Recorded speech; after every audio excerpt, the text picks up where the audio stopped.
Halo geng, selamat datang di teman ngegabut. Seperti biasanya, kali ini ada kasus kriminal lagi ya gengs ya. Kasus kali ini berkisah tentang ibu tiri jahat yang sangat kejam dan dengan tega menyiksa hingga mencekoki obat kepada anak tirinya hingga tewas. Nah, gimana kisah selengkapnya? Tanpa berlama-lama lagi, langsung kita masuk aja ke ceritanya. Check it out.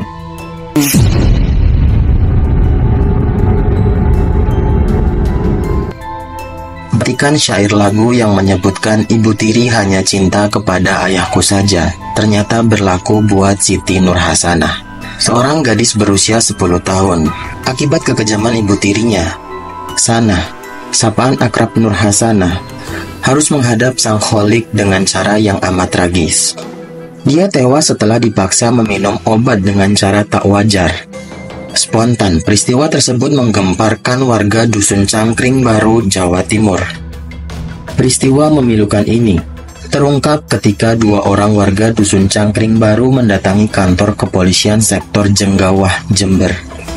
Kedatangan mereka bermaksud melaporkan keganjilan dalam peristiwa kematian Sanah.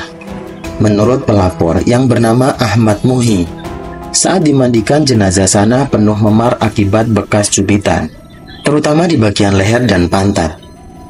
Badannya itu penuh luka, begitu kata Ahmad Muhi.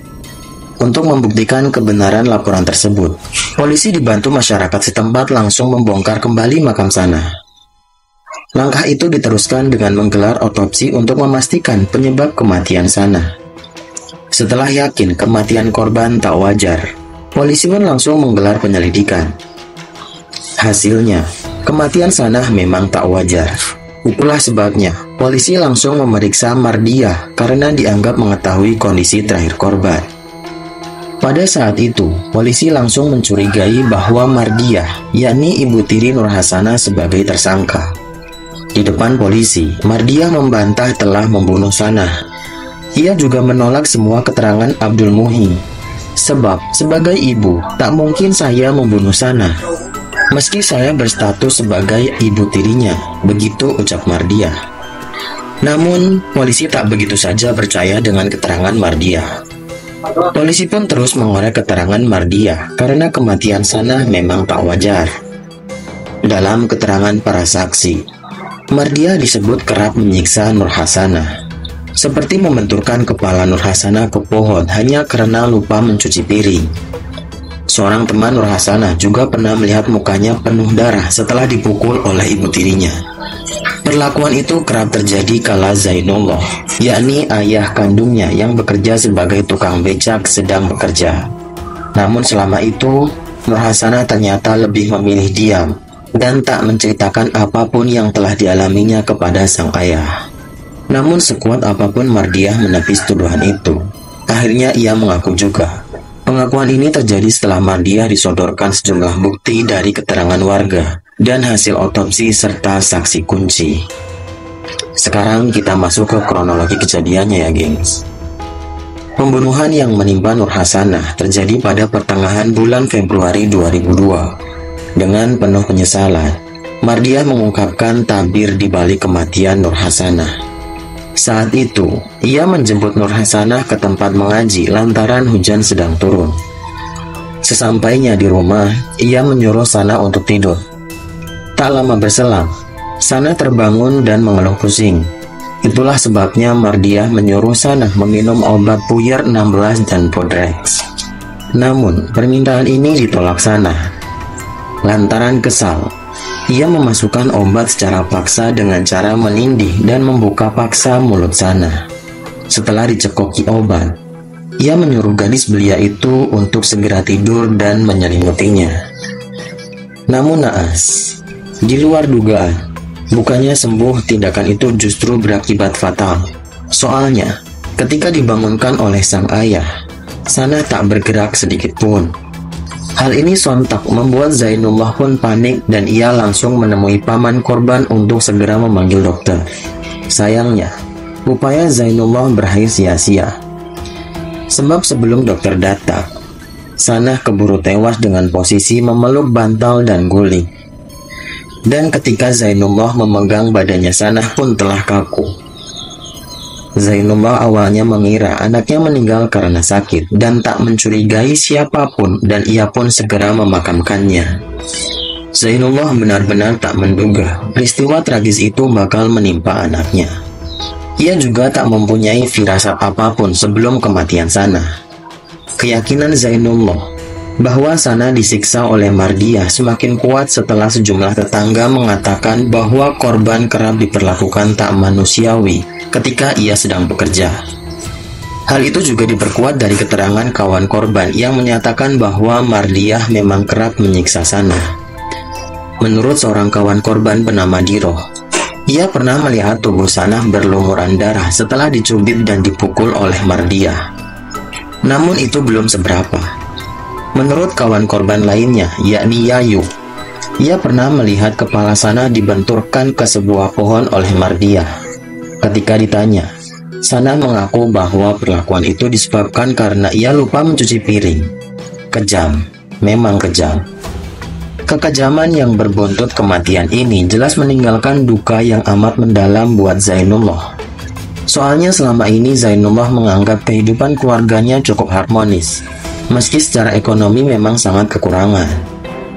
Itulah sebabnya Zainullah kaget ketika mendengar Sana tewas dengan tragis.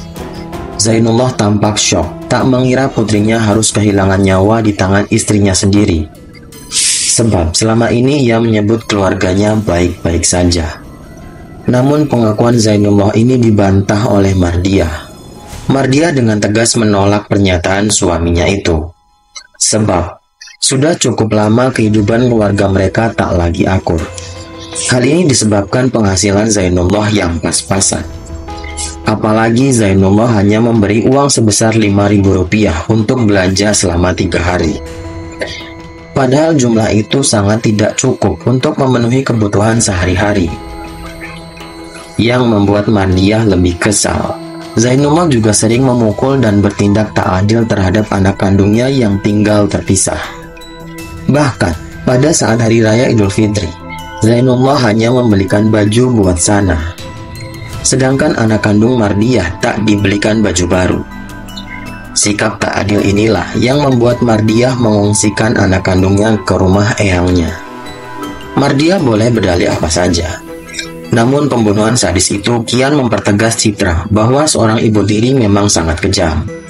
Menurut psikiater Hendy Margono, seseorang bisa bersikap kasar apabila ia tengah stres, seperti yang dialami oleh Mardiah.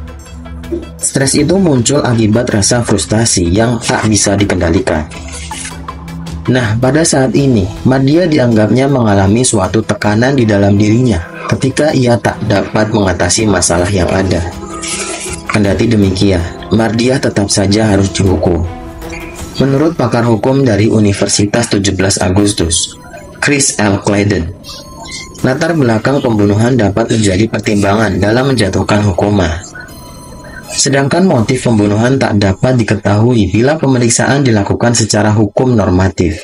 Pasalnya, besar kecilnya motif pembunuhan sulit diterka. Apalagi motif yang dilakukan Mardiah dilatar belakangi untuk menyembuhkan anaknya. Clayden menambahkan, sebenarnya ada 3 rumus untuk mengetahui motif pembunuhan itu, yakni niat, kesempatan, dan perbuatan. Artinya bila ada kesempatan, namun tak ada niat, tak mungkin terjadi pembunuhan. Namun, bila ada niat dan kesempatan, maka bukan tak mungkin pembunuhan itu bakal terjadi.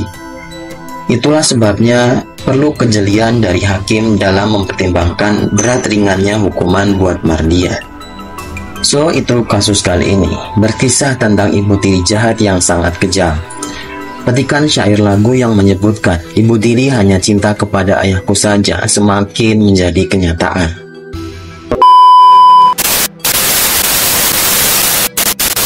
Oke sob, jadi sekian dulu untuk kasus kali ini. Terima kasih banyak yang sudah menonton. Kalau kalian suka video yang seperti ini, silahkan klik like-nya. Jangan lupa komen di bawah untuk ide-ide dan saran-saran untuk kasus selanjutnya. Jangan lupa nyalain tombol notifikasinya supaya kalian sama-sama tahu kalau aku upload video baru. Dan so pasti, jangan lupa klik tombol subscribe supaya kalian sama-sama tahu informasi menarik dan menegangkan dari channel aku. See you next video sob. Bye.